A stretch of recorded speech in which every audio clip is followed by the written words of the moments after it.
Selamat datang kembali di Eksplorasi Mendalam kita. Hari ini kita fokus ke bab 7 dari buku Your Strategy Needs a Strategy. Wah, judulnya menarik nih. Ambidexterity, Be Polychromatic.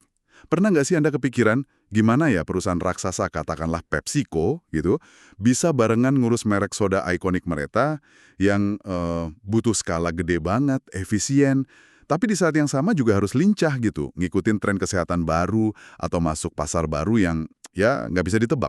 Nah, itu dia inti dari ambidexterity, Mas. Kemampuan organisasi buat lihai menjalankan beberapa pendekatan strategi sekaligus, dan seringkali strategi-strategi ini kelihatannya malah bertentangan satu sama lain. Jadi kayak punya dua kaki tapi melangkah ke arah yang sedikit beda gitu ya. Bisa dibilang begitu. Coba bayangin deh, pelukis kayak Picasso. Oke, Picasso, kenapa dia? Dia kan nggak cuma pakem di satu gaya lukis aja kan. Dia terus berubah sepanjang karirnya. Dari periode biru yang agak muram, terus ke kubisme analitik yang wah beda banget. Nah, perusahaan juga menurut bab ini perlu jadi polikromatik. Polikromatik, banyak warna ya artinya. Betul, mampu pakai berbagai warna strategi sesuai kondisi lapangan. Nah, bab 7 ini kayak ngasih kita peta lah gimana caranya perusahaan bisa begitu. Jadi misi kita kali ini ya, ngebongkar seni sama tantangan ambidexterity ini. Oke, menarik banget.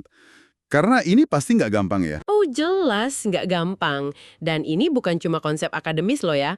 Di lingkungan bisnis yang kita lihat makin beragam, diverse, terus perubahannya juga makin cepat, dynamic, kemampuan ini jadi krusial banget. Kita nanti lihat gimana perusahaan bisa nyimbangin dua hal. Satu, kebutuhan buat exploit, ya, memerah abis keunggulan yang udah ada. Satunya lagi, sambil terus explore, nyari-nyari peluang baru. Nah, mari kita bedah bareng-bareng. Oke, siap. Jadi, tantangannya dulu nih. Di mana sih letak susahnya ambidexterity ini? Akar masalahnya itu di kontradiksi fundamentalnya. Gini, ngejalanin bisnis inti, exploit tadi, contohnya merek Pepsi yang udah mapan banget itu kan, umumnya butuh efisiensi tinggi, skala besar, prosesnya harus bisa ditebak. Ini kan ciri khas pendekatan klasikal yang udah pernah kita bahas, fokusnya optimasi terus-menerus. Iya ya, biar cost-nya rendah, kualitas terjaga gitu kan. Tepat. Nah, di sisi lain, kalau mau eksplor area baru, misal masuk pasar negara berkembang, atau bikin produk minuman sehat gitu, pendekatannya harus, wah beda banget. Gimana bedanya? Ya butuh berani eksperimen, gerak cepat walau data belum lengkap, terus lincah buat belok kalau ternyata salah arah. Ini lebih ke pendekatan adaptif. Jadi yang satu butuh stabil, yang satu butuh gerak cepat ya? Betul.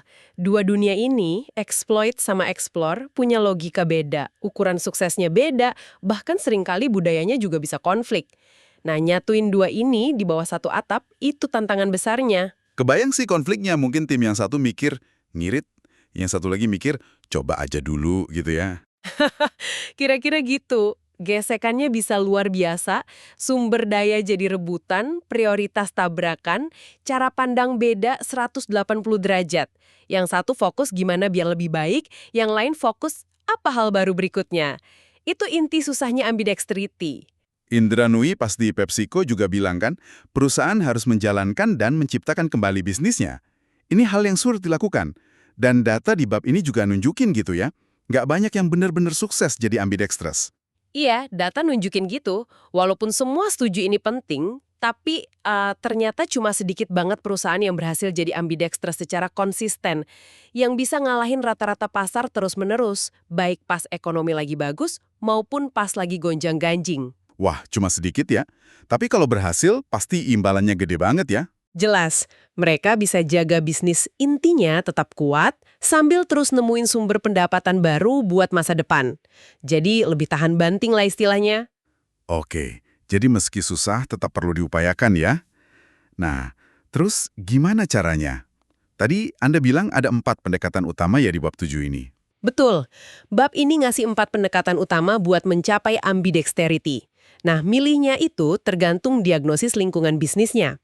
Ada 2 dimensi kunci. Pertama, seberapa beragam, diverse, tantangan strategi di unit-unit bisnis atau pasar yang beda. Kedua, seberapa dinamis, dynamic perubahannya. Keempat pendekatan itu, pemisahan, separation, peralihan, switching, pengorganisasian mandiri, self-organization, sama ekosistem. Oke, 4 ya. Pemisahan, peralihan, pengorganisasian mandiri ekosistem. Coba kita bahas satu-satu deh. Yang pertama, pemisahan atau separation. Ini kayaknya yang paling gampang dibayangin ya. Iya, ini yang paling umum dan lugas. Intinya perusahaan secara sadar misahin. Misal unit A pakai strategi klasik, unit B pakai strategi adaptif, terus jalan sendiri-sendiri, independen.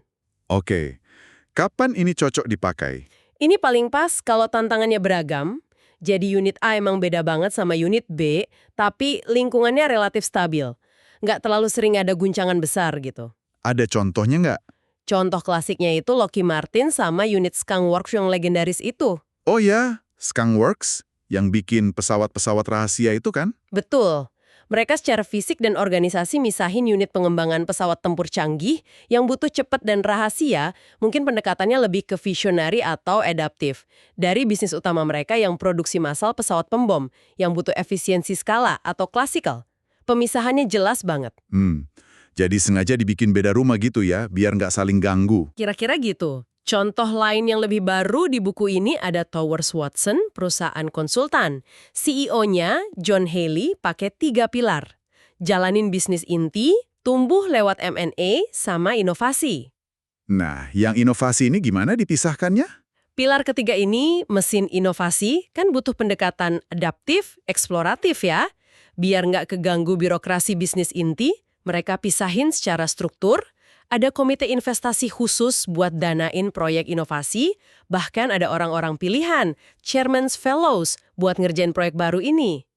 Tujuannya? Biar, kata Haley, kereta bisnis inti tetap jalan tepat waktu pakai cara klasikal, sambil ngasih ruang aman buat taruhan kecil yang berisiko dan nggak bisa ditebak di sisi inovasi.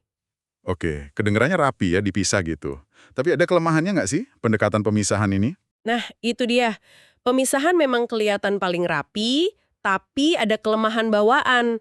Struktur pisah ini cenderung jadi semi permanen. Padahal lingkungan bisnis kan bisa berubah cepat. Maksudnya gimana? Ya, yang lebih penting lagi, pemisahan ini kan otomatis bikin tembok atau silo antar unit.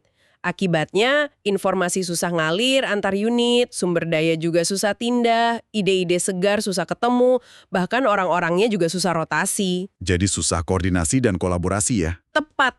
Jadi ironisnya, pemisahan yang niatnya ngelola keragaman malah bisa matiin potensi sinergi atau inovasi lintas unit. Padahal itu mungkin dibutuhin banget nanti, apalagi kalau lingkungan tiba-tiba berubah dan butuh respons bareng-bareng. Iya juga ya.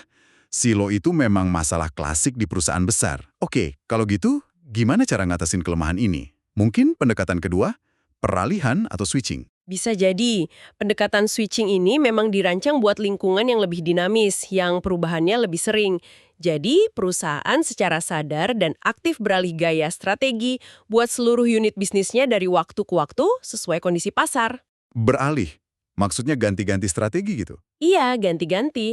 Atau bisa juga dalam satu unit bisnis mereka campurin beberapa pendekatan secara berurutan. Misal pas awal produk pakai visionary, pas udah mateng pakai classical, pas ada ancaman baru pakai adaptif. Kata kuncinya di sini fleksibilitas dan adaptasi kolektif. Oh, oke. Kayak quintiles yang pernah kita bahas itu ya?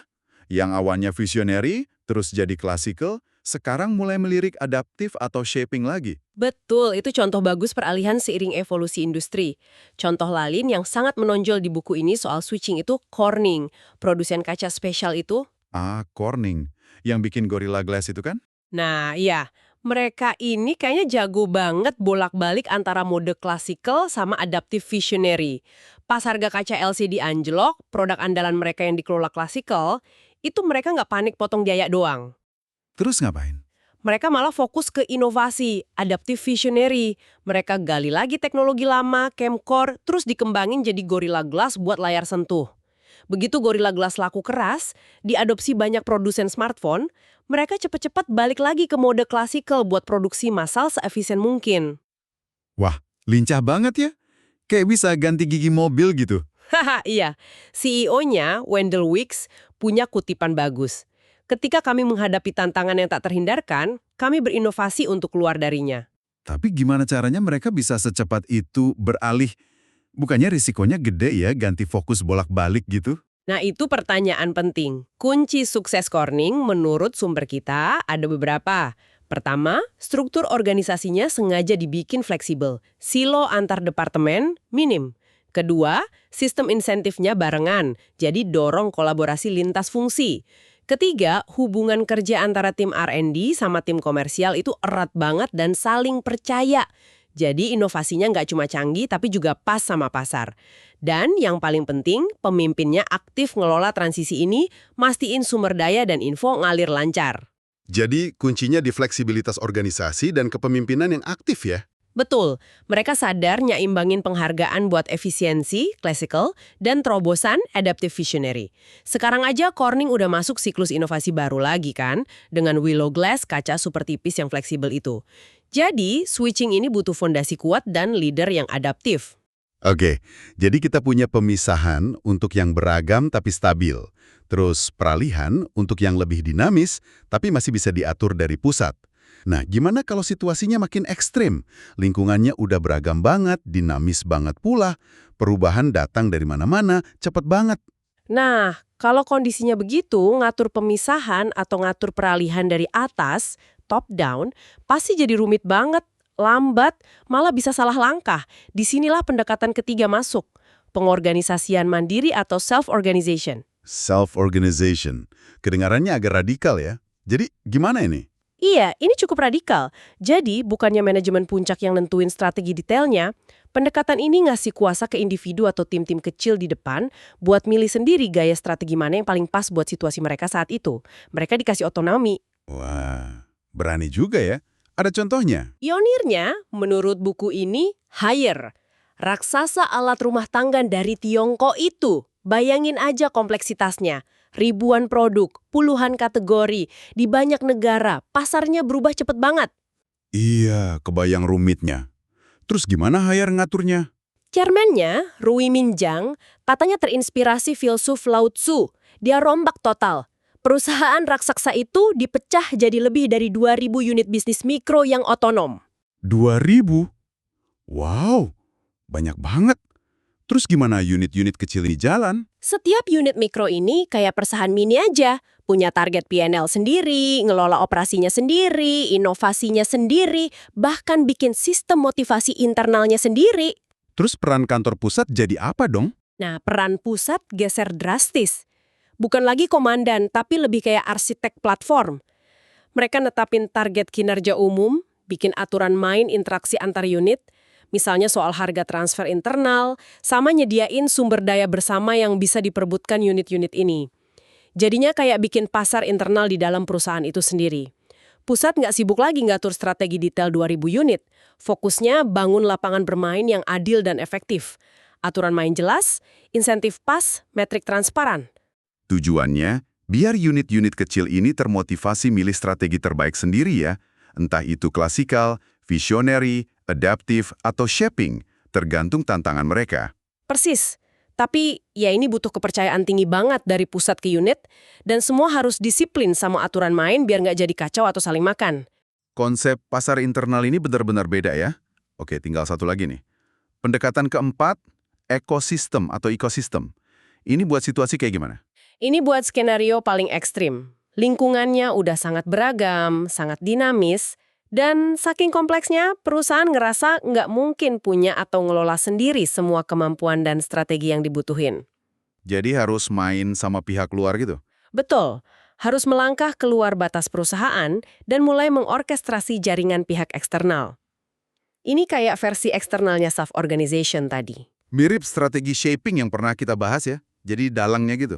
Iya, mirip banget sama shaping. Perusahaan yang mau jadi orkestrator ekosistem, ini harus mikir dulu.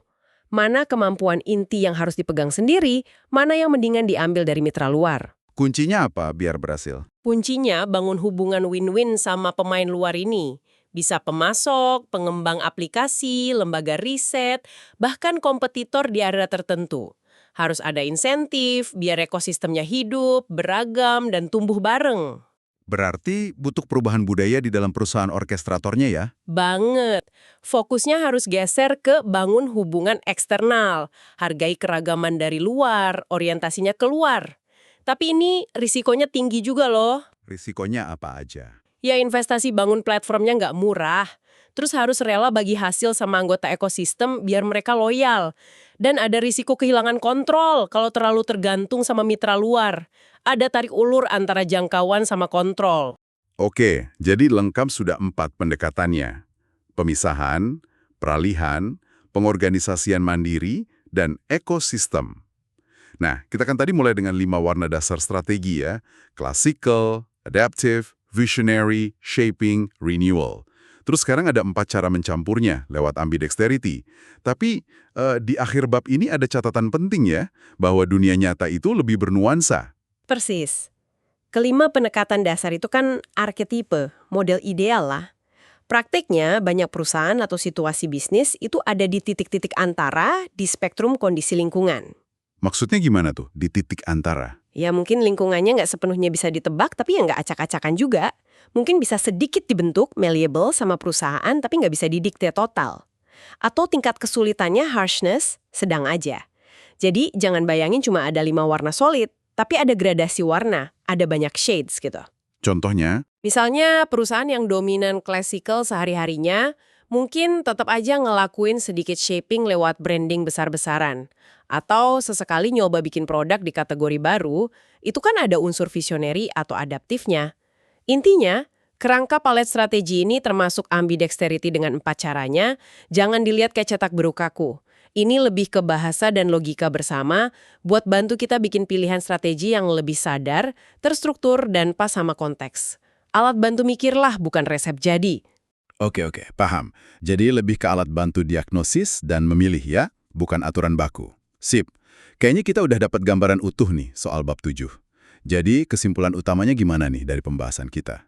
Kesimpulan utamanya, ambidexterity itu bukan cuma soal punya banyak divisi. Tapi ini seni dan kemampuan pemimpin buat secara sadar ngelola berbagai pendekatan strategi yang seringkali kelihatan bentrok.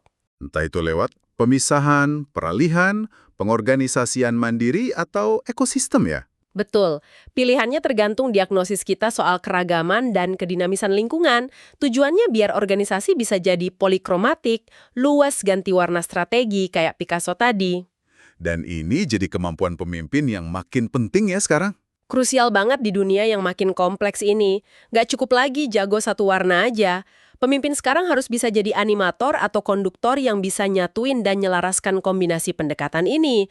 Mastiin tetap relevan dan tentu aja eksekusinya jalan di lapangan. Oke. Nah, sebagai penutup nih, seperti biasa, kita lempar pertanyaan reflektif buat Anda yang menyimak. Coba deh Anda renungkan sejenak terinspirasi dari akhir bab ini. Gimana sih Anda atau organisasi Anda sekarang ini nyeimbangin 2 tarikan tadi?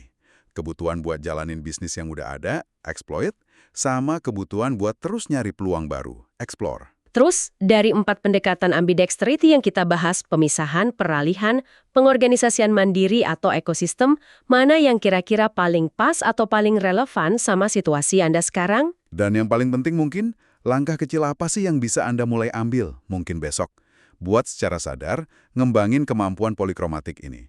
Baik buat diri Anda sendiri, maupun buat tim atau organisasi Anda. Silahkan direnungkan.